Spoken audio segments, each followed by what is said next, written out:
the mystery of a serial killer who always wears the face mask of their victims before taking their lives. The film begins by showing a young man named Jackson, who has just returned home from school after football practice. Jackson is a football athlete at Osborne High School. After arriving home, he immediately heads to his room to rest for about 4 hours, since later that evening he has a football match against another school. He sets an alarm on his phone for 4 p.m. so he won't be late. When Jackson wakes up, however, he is startled to hear an alarm coming from something that looks like a clock, while the phone alarm he set is nowhere to be found. He realizes that his phone has mysteriously disappeared. Jackson goes outside and is even more shocked to discover that his car is gone and his front door has been left wide open. Realizing that someone has broken into his house, he quickly tries to call 911. Suddenly, Jackson is horrified to see pictures of himself bullying a boy named Caleb. Not just one picture, but dozens, covering the walls and floor of his house. He then hears a noise coming from his bedroom, but when he checks, there is no one there. Cautiously, he steps into the walk-in closet, only to find it plastered with even more pictures of him bullying Caleb. Panicking, Jackson shouts out, trying to challenge the mysterious intruder. Without warning, a masked figure slashes Jackson's ankle, making him collapse and unable to stand. The intruder wears a mask that eerily resembles Jackson's own face. Without hesitation, the masked psychopath brutally kills Jackson on the spot.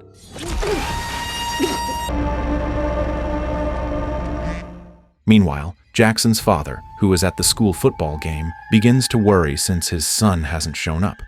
He's watching Osborne High compete against another school when suddenly, everyone in the crowd receives a mysterious video message.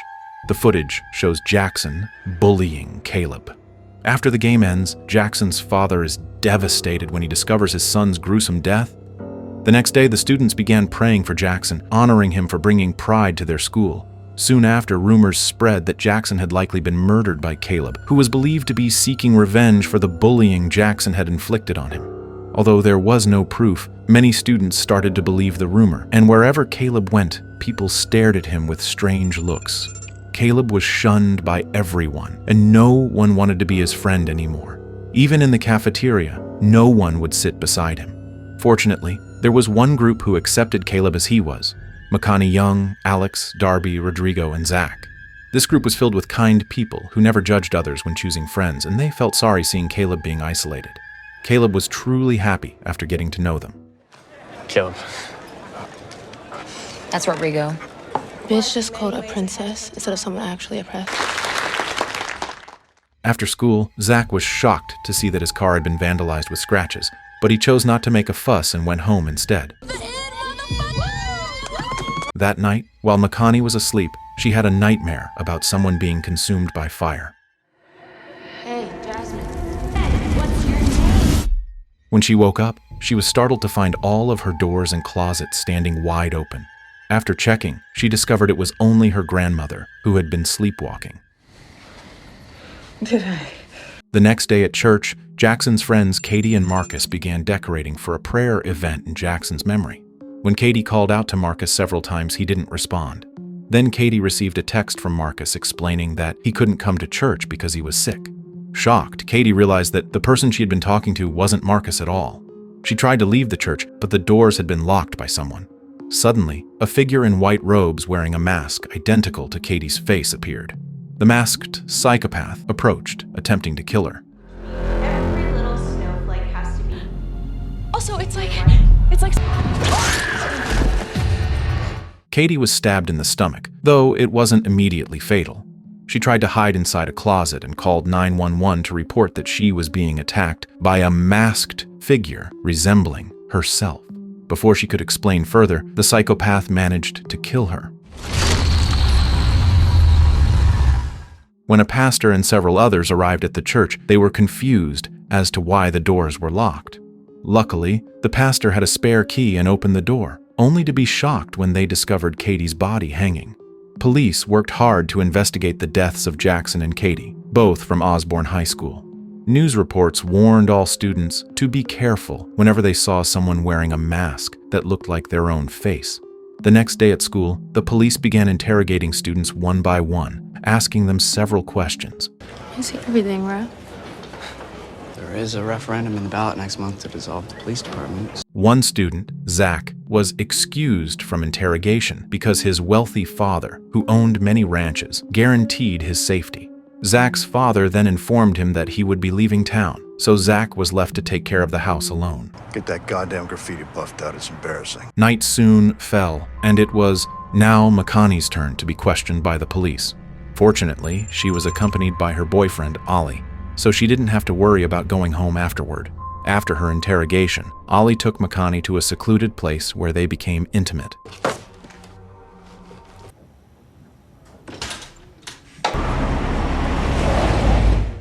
In the middle of this, Makani received an invitation from Zach to attend a spontaneous party at his house. Zach had decided to throw the party since his father was away, giving him complete freedom. Makani and Ollie quickly headed to Zach's house, where they found many people already gathered. Zach welcomed them warmly and encouraged everyone to party while he greeted other guests. Together, Makani, Ollie, Zach, Alex, Darby, and Rodrigo began drinking and having fun. Sanford is at risk of its main event. While Rodrigo was getting intimate with Alex in one of the rooms, a dark shadow suddenly banged on the door, but it turned out to be just another guest. Afterward, Alex and Rodrigo returned to join Makani and the others. Suddenly, all the students' phones buzzed at once, displaying images of Rodrigo taking pills. At that moment, the power went out, plunging the house into darkness and throwing the party into panic. Someone spotted a masked figure wearing a face identical to Rodrigo's, confirming that he was the psychopath's next target. Panic spread everywhere. Amid the chaos, Rodrigo's girlfriend Alex desperately tried to find him, while Rodrigo himself was hiding from the masked killer. Unfortunately, his phone rang loudly, giving away his location. Rodrigo attempted to escape through an air vent, but after getting outside, he was struck by a taser fired by the psychopath.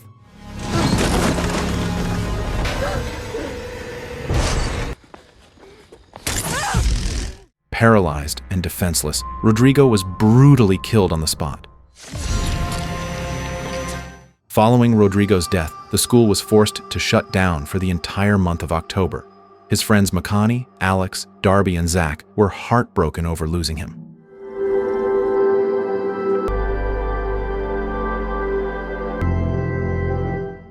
October passed quickly, and the police still had no solid evidence regarding the murders of the 3 Osborne High students. By the time school reopened, students tried to return to their routines, relieved that no new killings had occurred during that month. I'm done talking about who I think did it. After school, Ollie invited his girlfriend Makani to go out somewhere to cheer themselves up. Makani agreed, and they both left together. Ollie took her to a cornfield owned by Zach's family, where they admired the beautiful view of the fields. The two of them became intimate for a while until Ollie received a phone call from a friend. While Ollie answered the call, Makani decided to wait inside the car. Out of boredom, she opened the glove compartment and was shocked to find a taser, the exact same kind of weapon the psychopath had used. At that moment, Makani began to suspect that Ollie might be the killer responsible for the murders.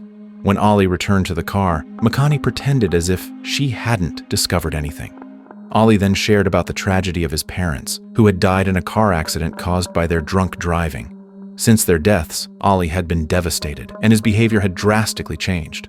Then, Ollie accidentally mentioned that Makani used to be ostracized by her classmates at her previous school. This revelation shocked Makani, as she realized Ollie knew so much about her past. She hurriedly got out of the car, convinced Ollie was the psychopath behind the murders. Ollie even mentioned her real name, Makani Sunwoo. After a scandal at her old school, Makani had changed her name to Makani Young, hoping to escape her past identity and behavior. Terrified, she decided to take a taxi home. Get people alone in the car, you can learn real quick. I won't judge. When she arrived, her house was completely dark. She remembered that her grandmother was away for several days, which meant she was alone. To protect herself, she brought a knife into her bedroom and blocked the door with a chair. Slowly, she drifted off to sleep. But when she woke up, she was horrified to see her door wide open and the knife she had kept beside her mysteriously gone. She checked the kitchen but found no knives either. Makani tried calling 911, but her phone wouldn't work. Suddenly, she discovered numerous photos of a girl lying in a hospital bed with severe burn injuries, seemingly connected to Makani's past.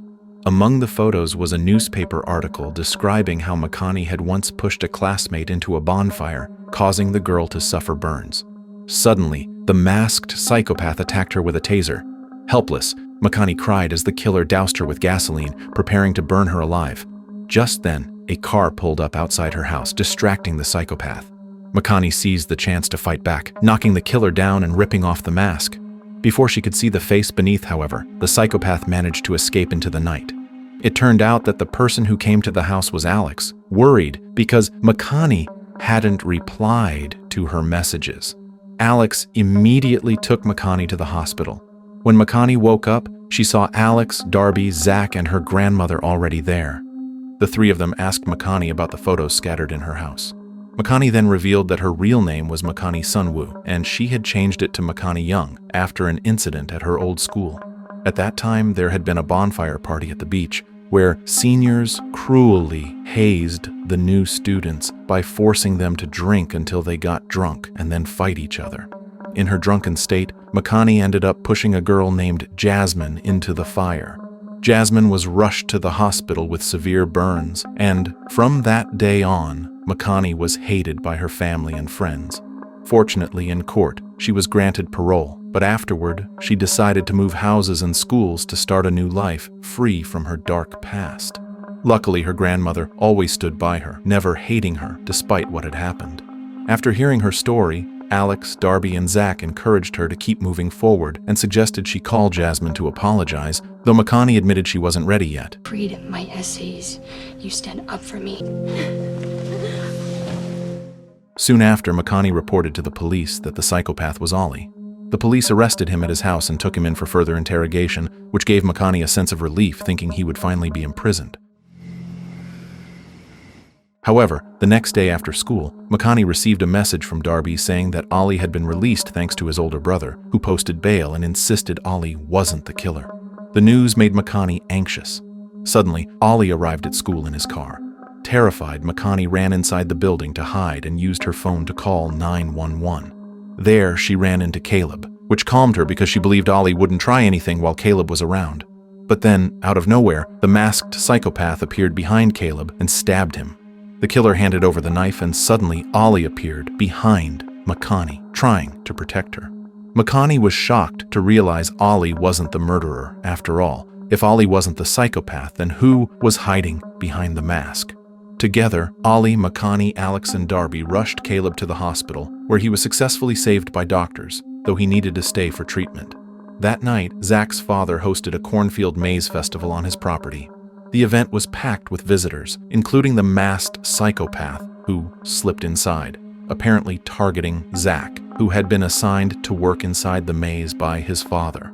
After seeing the Corn Maze Festival poster, Makani immediately remembered that the cornfield belonged to Zach's father, which meant Zach was also there. Convinced that the psychopath would target Zach at the festival, Ollie, Makani, Alex, and Darby rushed to the event to save him. They tried calling Zach to warn him to leave the maze, but he couldn't be reached. From a distance, they saw a massive fire raging through the cornfield, started by the psychopath, who seemed intent on killing everyone at the festival. Knowing many people were trapped inside, Makani asked Ollie to drive straight into the maze to create an escape path. Oh, fuck, are you serious? We have to try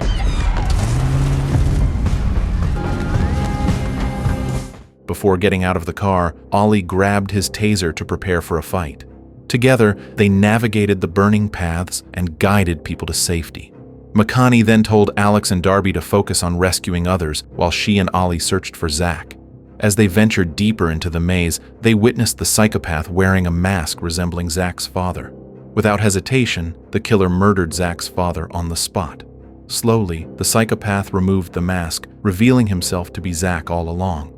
Ollie and Makani were shocked, unable to believe that Zach had been behind all the murders. Zach explained that he despised people who pretended to be good while hiding their dark secrets. For example, Jackson, the celebrated athlete, was actually a bully who tormented Caleb. Katie, the model student council president, was secretly racist. Rodrigo, who seemed ordinary, was a drug addict. And Zach's own father was a deceitful man who would do anything to gain wealth. Before killing, Zach would dig up his victims' past sins, expose their secrets, and then murder them. He crafted masks of his victims' faces so they wouldn't realize it was him and to prevent suspicion from falling on him. After revealing everything, Zach declared his intent to kill Makani next, knowing her dark past of nearly killing someone. Ollie tried to stop him with the taser, but it malfunctioned, giving Zach the chance to stab Ollie in the stomach. Gravely injured, Ollie managed to fire the taser again, stunning Zach. In that moment, Makani seized the chance and stabbed Zach in the stomach, killing him instantly. You dead. I don't have to wear a mask to show you who you are. Police soon arrived to rescue Makani and rushed Ollie to the hospital for treatment. In the final scene, Makani, Ollie, Alex, Darby, and Caleb are shown graduating from Osborne High. The 5 friends prepared to part ways as they each pursued different colleges. At last, Makani found the courage to call Jasmine, the girl she had once hurt, to check on her and apologize for her past mistakes, and with that, the story came to an end.